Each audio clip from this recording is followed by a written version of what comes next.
Olá, alunos! Hoje o nosso assunto é a Revolução de 1930 aqui no Brasil, que foi um marco importantíssimo na história da nossa sociedade, porque nós estudamos aqui desde a fundação do nosso país que o nosso país sempre foi uma economia agrícola de exportação, uma exportação de produtos primários, sempre esteve integrada ao mercado internacional numa posição colonial e subalterna, na divisão internacional do trabalho, fornecendo produtos primários e comprando produtos industrializados.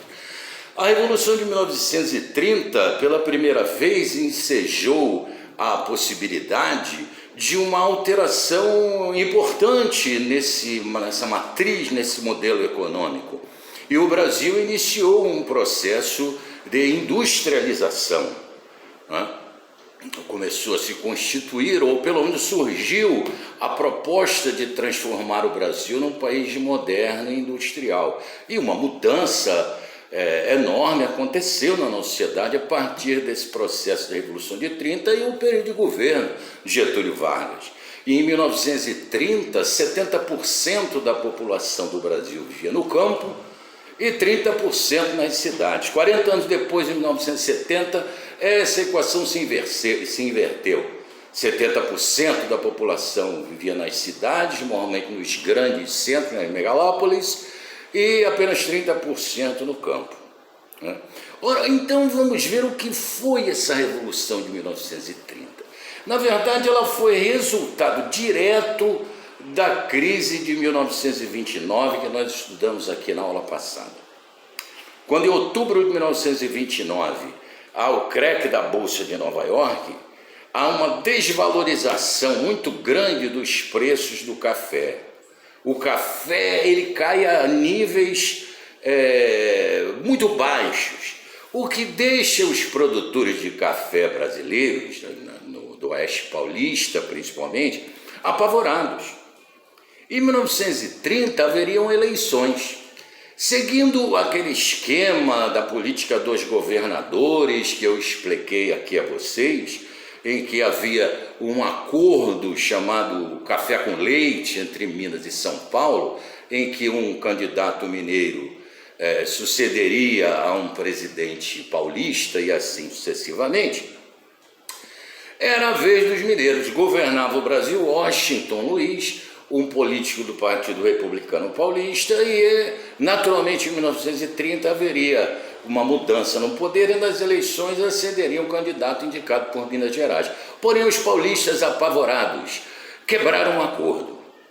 Quebraram um acordo para garantir que eles tivessem o controle do Estado para enfrentar a crise, não é? Ora, e o Partido Paulista então lança o candidato Júlio Prestes. Minas, rompido com São Paulo, apoia uma outra chapa, a chapa de Getúlio Vargas e João Pessoa da Paraíba.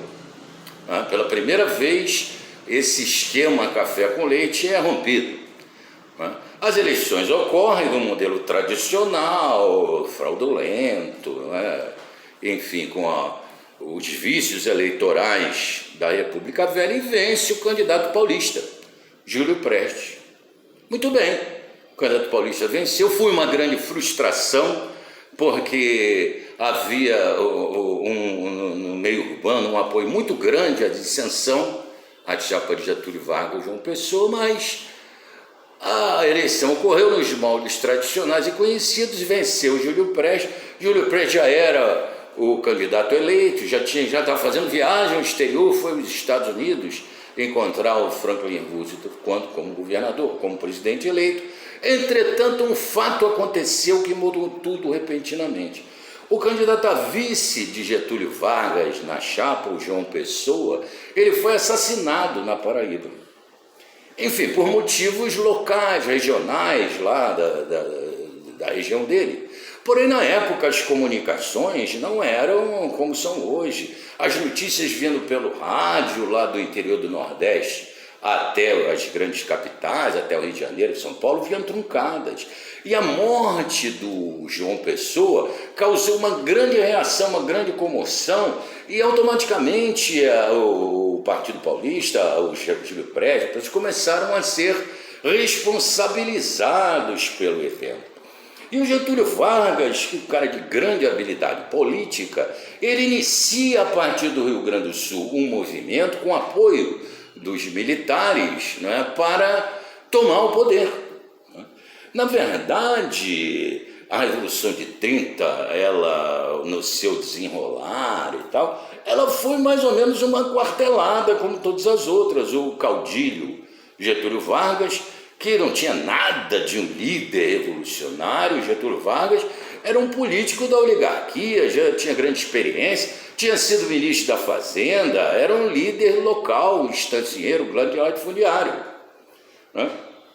E inicia um processo com apoio militar que consegue derrubar o governo, né? Ele sai do Rio Grande do Sul, vai até São Paulo, não encontra resistência importante, que na verdade, a gente vai ver aqui na história do nosso país, os militares aqui nunca brigaram entre si, sempre acabam chegando em acordo, e ele acaba chegando ao Rio de Janeiro e se empossando como presidente da República. Tudo indicaria, né, a ordem, o que se esperava, é que Getúlio Vargas no poder mantivesse mais ou menos o status quo existente anterior. Mudaria, no caso, a oligarquia dominante, mas, né, numa mudança que não foi estrutural, foi apenas retirar o poder da oligarquia paulista, que estava ali monopolizando, exigindo continuar no poder, e distribuir entre outros oligarcas. Porém, não foi assim que aconteceu. Por quê? Porque junto do Getúlio Vargas, junto da Revolução de 30, junto veio o povo, veio a grande massa popular, veio uma grande expectativa da população dos centros urbanos de uma efetiva mudança na nossa sociedade. Getúlio Vargas certamente não sabia no começo o que seria o governo dele. Ele começa a governar no governo provisório e descobriu a tônica do que seria o seu governo, o poder do Estado. Aliás, no mundo inteiro.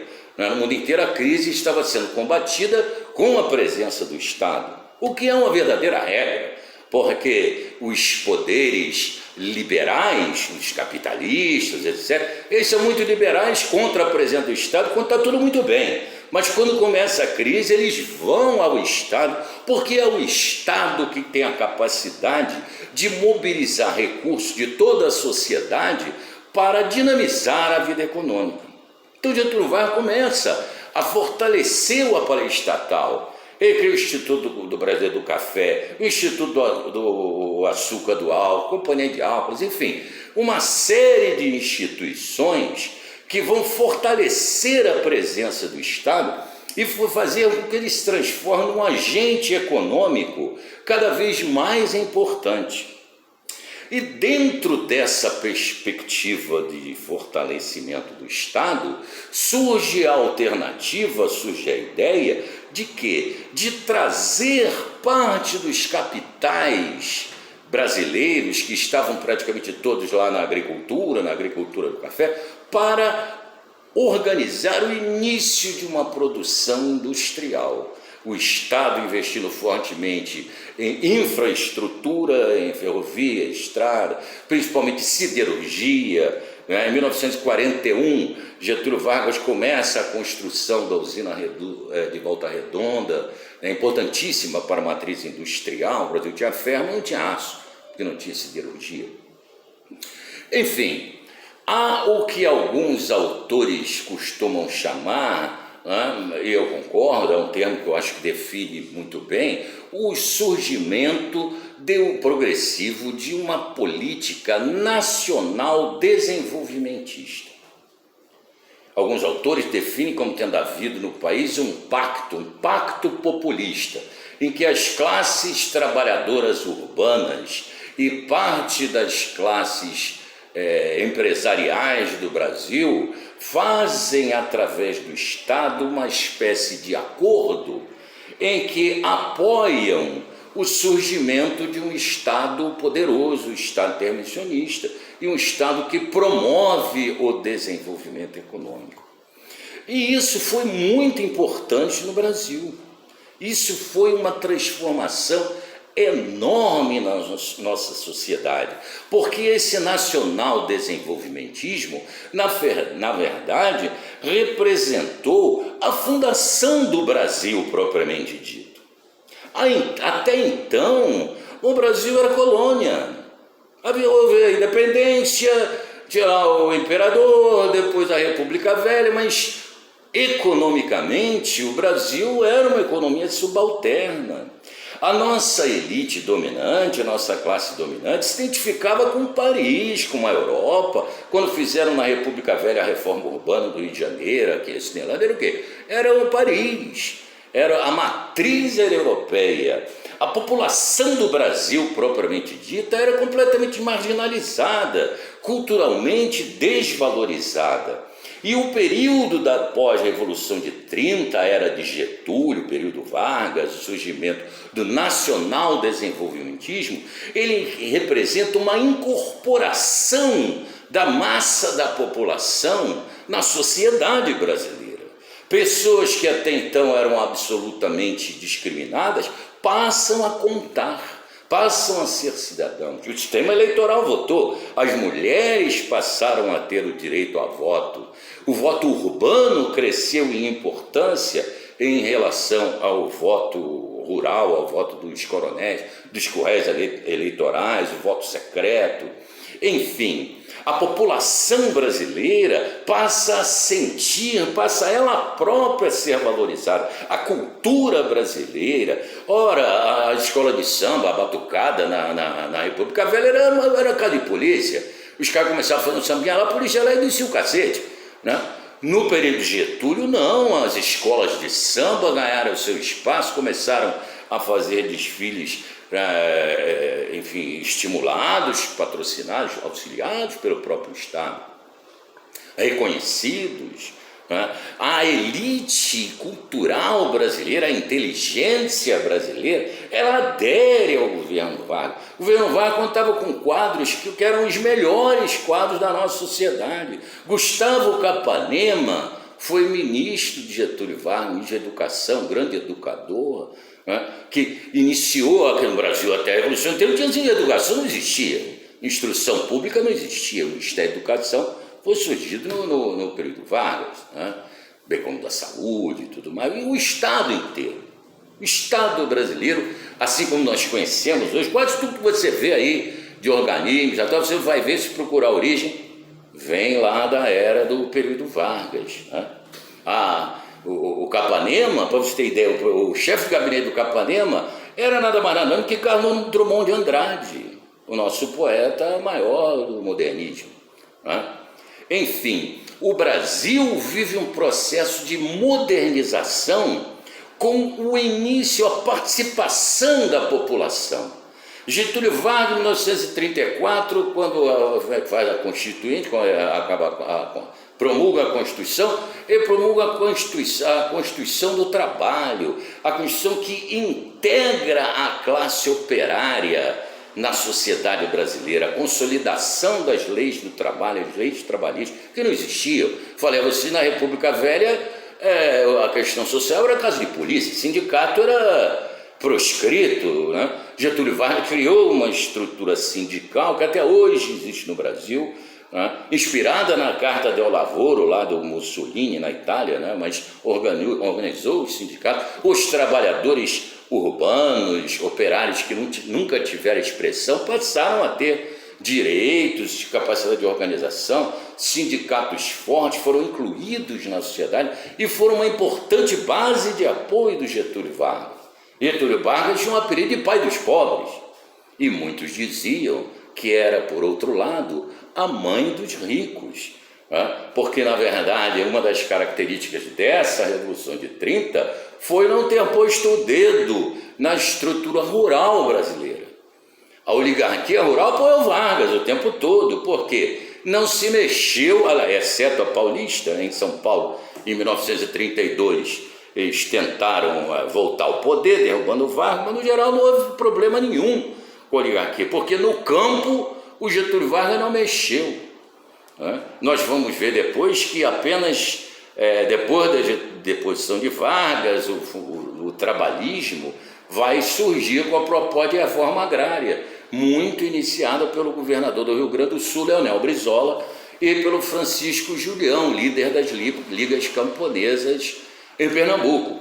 Mas até então não, Getúlio Vargas tinha uma condição política espetacular, ele tinha o apoio dos oligarcas, o apoio da classe rural, estava desenvolvendo uma classe empresarial urbana e industrial forte, especialmente em São Paulo, que apoiava também, e tinha grandes benefícios com Getúlio Vargas, e tinha um grande apoio da classe operária organizada. Getúlio Vargas conseguiu um imenso apoio político e por isso governou 15 anos, a gente vai ver como. Né? Esse período, eu vou contar uma historinha para vocês, que eu acho que representa bem o que foi essa era Vargas. Uma pequena historinha. Na década de 30, o Zeppelin, aquele dirigível movido a gás liquefeito de petróleo, GLP, ele era o símbolo de propaganda da tecnologia alemã nazista. O Zeppelin dirigível tinha linhas que atravessavam o Atlântico, iam para os Estados Unidos, havia uma linha que vinha aqui para o Brasil, saía do Porto de Hamburgo, vinha até o Rio de Janeiro, depois Montevidéu, Buenos Aires. Tudo bem. Um belo dia, o Zeppelin pegou fogo em Nova York, todo mundo morreu, aquilo foi filmado, uma coisa dantesca, horrorosa. Obviamente, no dia seguinte, a companhia do Zeppelin faliu, porque ninguém mais ia entrar no Zeppelin para voar uma bomba, né? E o que aconteceu? O cara que era o responsável pela garagem do Zeppelin, o administrador aqui no Rio de Janeiro, tinha uma garagem, depois virou um museu aeroespacial, está lá em Santa Cruz, ele foi para a Alemanha para saber o que quer fazer. Então ele chegou na Alemanha, falou com um dos caras lá da Alemanha, os caras falaram, meu amigo, já era, o negócio acabou, se vira para lá. E o gente falou, escuta, mas eu estou lá com toneladas de gás, lá o que é que eu faço? Queima aquela, não quero saber. E ele, em Hamburgo, ali, passeando na Alemanha, ele viu no comércio, na indústria, uns fogareiros, fogãozinho, com um bujãozinho embaixo, que nem um bujão de gás, né? Com o gás liquefeito, que usava o gás liquefeito. Ele comprou um bocado e trouxe para o Rio de Janeiro. E quando chegou aqui, começou a vender. Foi um sucesso espetacular. Por quê? Ora, o Rio de Janeiro é uma cidade em que o gás encanado, só chegava até a parte formal, organizada da cidade. Muitas, milhares de pessoas estavam chegando ao Rio de Janeiro e começando a ocupar o que? A parte informal da cidade, as comunidades, as favelas, de morro, encosta e tudo mais. E como a gente cozinhava? Cozinhava lenha, cozinhava com fogão a carvão, um fogãozinho jacaré que eles chamavam. Ora, quando aparece aqui no mercado o fogãozinho, você imagina, né? Tornou-se um objeto de consumo, de desejo de todas as pessoas mais simples, mais humildes, e começou a vender igual a água. E esse fogãozinho foi o que? Essa historinha deu origem ao Liquigás, que é o quarto, até não estou atualizado, mas era o quarto maior grupo empresarial do Brasil. Entenderam?